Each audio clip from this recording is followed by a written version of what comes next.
America और Iran की लड़ाई में सिर्फ अमेरिका नहीं पिस रहा। अगर सिक्का पलट कर देखें तो ईरान के लिए 6 महीने किसी नर्क से कम नहीं रहे। अमेरिका और इजराइल की संयुक्त मारक क्षमता ने ईरान के आम नागरिकों, उसकी अर्थव्यवस्था और उसकी सेना को गहरे जख्म दिए। हजारों की संख्या में ईरानी नागरिक मारे गए, सैकड़ों संख्या में सैनिक मारे गए, देश का इंफ्रास्ट्रक्चर पूरी तरीके से ध्वस्त हुआ। लेकिन ईरान के लिए सबसे बड़ा खतरा बाहर से नहीं, बम नहीं, बल्कि उसके अंदर सुलगती हुई आग है। राष्ट्रपति मसूद पेजेश्कियान भले ही सार्वजनिक बयानों में यह दावा कर रहे हो कि सरकार और सेना पूरी तरीके से एक है, लेकिन खबरें आ रही हैं कि तेहरान की सत्ता के गलियारों में कुछ ठीक नहीं चल रहा। एक तरफ IRGC के कमांडर्स हैं जो अंतिम सांस तक जंग चाहते हैं, आयतुल्ला अली खामनेई का बदला चाहते हैं, लेकिन दूसरी तरफ राष्ट्रपति पेजेश्कियान और उदारवादी धड़ा है जो जानते हैं कि अगर जंग नहीं रुकी तो ईरान के आम लोग मारे जाएंगे, ईरान की इकोनॉमी कोलैप्स होगी, ईरान का इंफ्रास्ट्रक्चर टूटेगा, देश में महंगाई आसमान छू रही है और कई प्रांतों से सरकार विरोधी प्रदर्शन और गृहयुद्ध जैसी खबरें भी आने लग जाएंगी। ईरान को मानवीय और आर्थिक नुकसान जंग का जो रिपोर्ट कार्ड है वो क्या कहता है? आंकड़े ये बताते हैं कि हताहतों की संख्या 18,000 से अधिक है, जिसमें आम लोग और सैनिक दोनों शामिल हैं। घायलों का आंकड़ा 45,000 से अधिक है। आर्थिक बदहाली की बात करें तो ईरानी रियाल रिकॉर्ड निचले स्तर पर है। मुद्रास्फीति 70% की रेंज को पार कर चुका है। तेल रिफाइनरी, बिजली ग्रिड, पुलों को बड़ा नुकसान हुआ है। IRGC और पेजेश्कियान दो अलग अलग खेमे बनते जा रहे हैं। पेजेश्कियान का बचाव यह है कि कोई फूट नहीं है। सफाई की दरकार क्यों है, सवाल यह है। जनता का आक्रोश है। भोजन, पानी और बिजली के संकट की वजह से लोगों में गुस्सा बढ़ रहा है। इन सब के बावजूद ईरान इंटैक्ट है सिर्फ एक मुद्दे पर। वो मुद्दा क्या है? वो मुद्दा अमेरिका है, क्योंकि अमेरिका ईरान का सबसे बड़ा दुश्मन है। महंगाई, बिजली, पानी, मुद्रास्फीति, इंफ्रास्ट्रक्चर, अर्थव्यवस्था, सबको एक साइड रख दीजिए और दूसरी साइड अमेरिका। और यही वजह है ईरान की इसी एकता की ताकत की वजह से अमेरिका इस जंग से निकलना चाहता है। असल में युद्ध विज्ञान का एक बहुत बुनियादी नियम है। आप आसमान से तबाही मचा सकते हैं, लेकिन जमीन पर कब्जा किए बिना किसी देश को हरा नहीं सकते।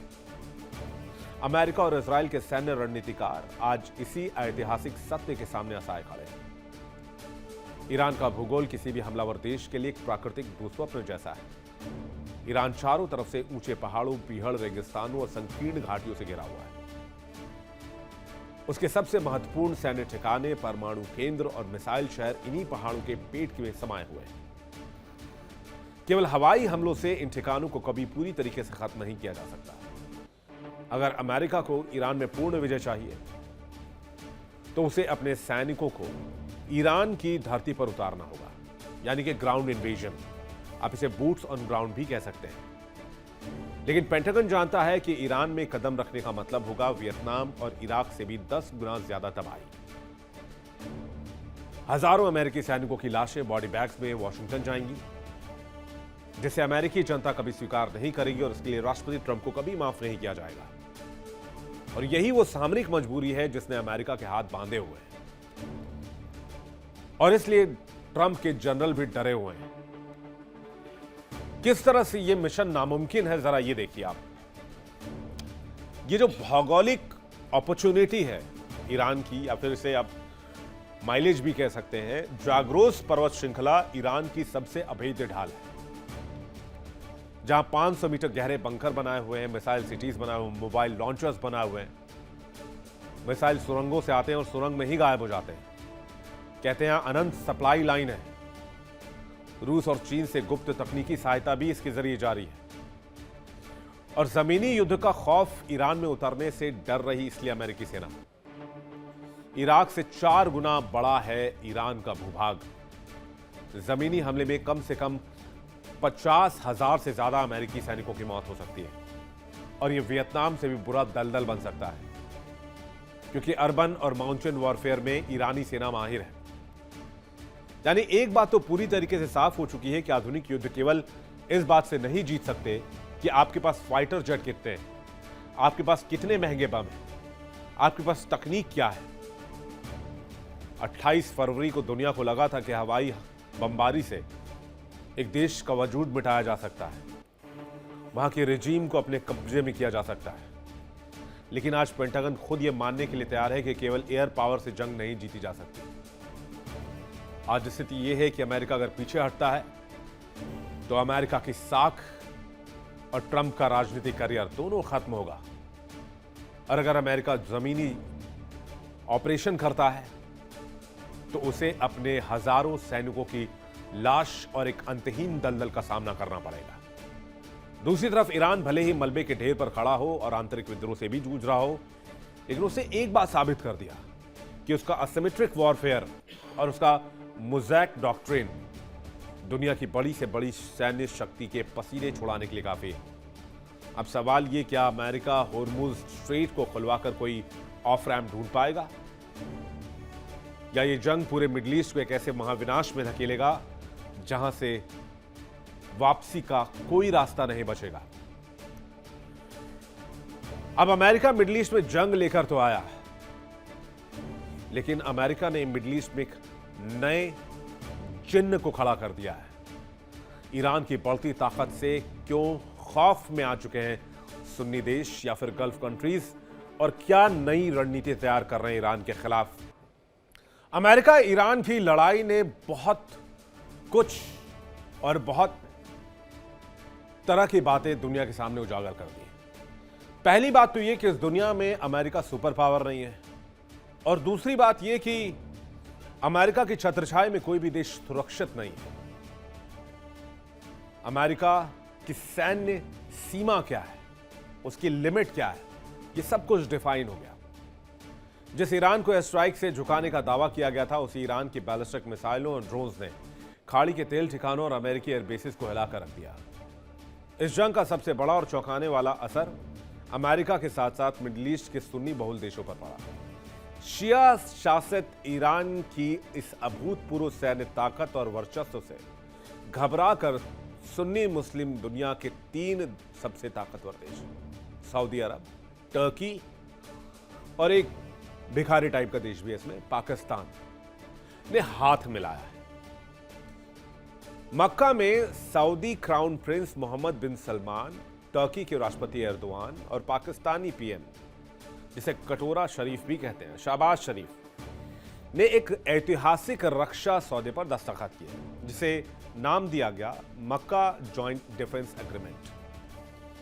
अभी समझिए कि खाड़ी के देश अमेरिका के रहते आपस में एग्रीमेंट क्यों कर रहे हैं, वो भी डिफेंस को लेकर। इसमें 2 बातें हैं। पहली बात कि ईरान की बढ़ती ताकत और ईरान ने जिस तरीके से अमेरिका को सबक सिखाया, और दूसरा ये मिडिल ईस्ट देशों का अमेरिका से खत्म होता भरोसा। तो क्या ये इस्लामिक नेटो है? आखिर क्यों सऊदी अरब को अमेरिका की छत्रछाया छोड़कर पाकिस्तान के परमाणु हथियार और टर्की की सेना का सहारा लेना पड़ा? क्या वाकई शिया सुन्नी का सदियों पुराना संघर्ष है, या फिर अमेरिका के खिलाफ एक non America ally Middle East के लिए?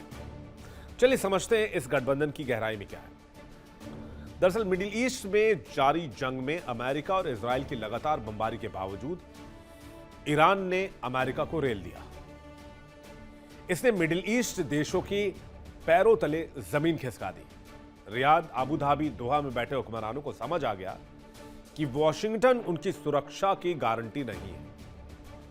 जब वॉशिंगटन पिट सकता है तो फिर इन देशों की औकात क्या है ईरान के सामने? जब ईरानी मिसाइलों ने अरामको की तेल फैसिलिटी, शिपिंग रूट्स को निशाना बनाया और अमेरिका लाचार बना रहा, तमाशबीन बना रहा, सऊदी अरब और दूसरे देशों को जब सबसे बड़ा डर इस बात का लगा कि जब ईरान को अमेरिका ही नहीं रोक पा रहा तो पूरे मिडिल ईस्ट पर शिया हिलाल का कब्जा हो जाएगा, यानी ईरान का कब्जा हो जाएगा। यमन के हूती, लेबनान के हिजबुल्लाह और इराक के शिया मिलिशिया के जरिए ईरान पहले ही सुन्नी राज्यों को घेर चुका था। अब उसकी बेधड़क बैलिस्टिक मिसाइल ताकत ने साबित कर दिया कि वो जब चाहे पूरे मिडिल ईस्ट को या फिर खाड़ी के शाही घरानों को घुटनों पर ला सकता है। कोई प्रिंस नहीं, कोई राजा नहीं, कोई वजीर नहीं, सिर्फ ईरान। और इसी दहशत का नतीजा यह हुआ कि मक्का में एक ट्राई पार्टी अग्रीमेंट हुआ, डिफेंस एग्रीमेंट। डिफेंस एग्रीमेंट क्यों हुआ? क्या ईरान का खौफ है और अमेरिका से भरोसा खत्म है? पेंटागन खाड़ी की सुरक्षा करने में असमर्थ साबित हुआ, जिससे शिया वर्चस्व का डर इन देशों में पनपने लगा। यमन से लेबनान तक ईरान के प्रॉक्सी नेटवर्क की चौतरफा घेरेबंदी होने लगी। तेल और इकोनॉमी पर खतरा मंडराने लगा। ईरानी हमलों से अरामको और फुजैरा बंदरगाह पूरी तरह से असुरक्षित हो गया। वर्चस्व की लड़ाई शुरू हुई। पर्शियन गल्फ में शिया शासित ईरान के एक तरफा दबदबे को रोकने की छटपटाहट पैदा हो गई और दशकों पुरानी सुरक्षा नीति ध्वस्त हो गई। सुरक्षा के बदले तेल वाला अमेरिकी फॉर्मूला फेल हो गया। सुन्नी ब्लॉक का पुनर्गठन एक बार फिर से शुरू हुआ। रियाद ने अमेरिका की जगह मुस्लिम ताकतों पर भरोसा जताया, सामूहिक सुरक्षा घेरा तैयार किया, ईरान के किसी भी आक्रामक कदम का सामूहिक सैन्य जवाब देने का फैसला किया। इसलिए मक्का एग्रीमेंट तय किया गया।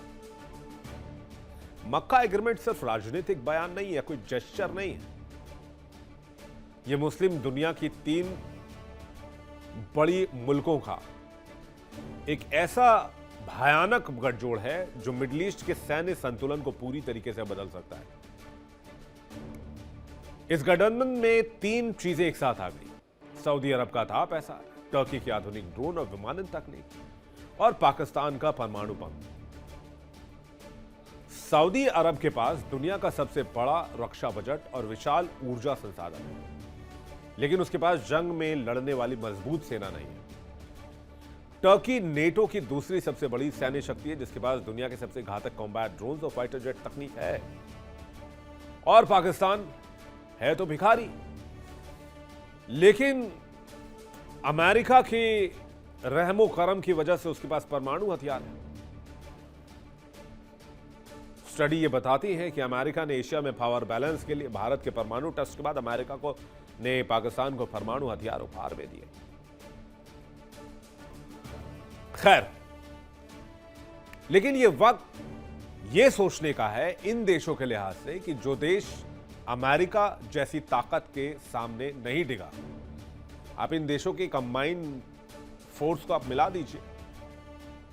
बेशक इनकी सैन्य शक्ति ज्यादा हो जाएगी, टेक्नोलॉजी थोड़ी ज्यादा होगी, उनके पास संसाधन थोड़ी ज्यादा होंगे, उनके पास सैटेलाइट्स, बाकी हथियार थोड़ी ज्यादा हो जाएंगे, फिर भी पिटे अमेरिका के सैनिक, तो ये तीनों मिलकर क्या उखाड़ लेंगे ईरान का।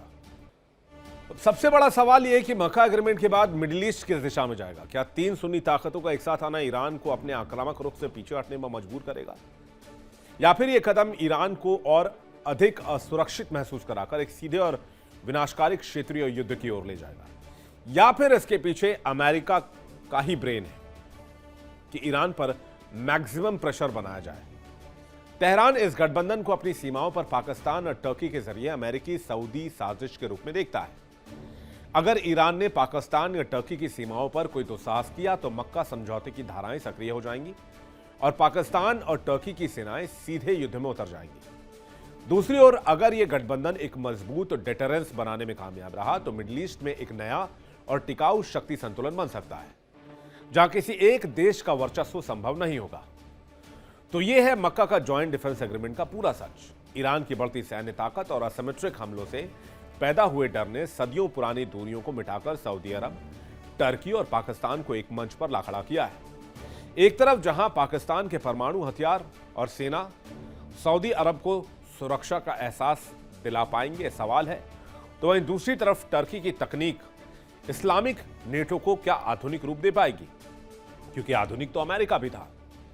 क्या यह नया गठबंधन मिडिल ईस्ट में शांति लाने के लिए है, या फिर शिया और सुन्नी ब्लॉक की आपसी तनातनी मिडिल ईस्ट में एक नए युद्ध की पटकथा लिखेगी? यह फैसला आने वाले वक्त में होगा। देखिए इंडिया डेली 24/7 अब आपके स्मार्ट टीवी पर।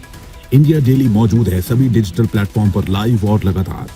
इंडिया डेली 24/7 हर दिन राष्ट्र को समर्पित।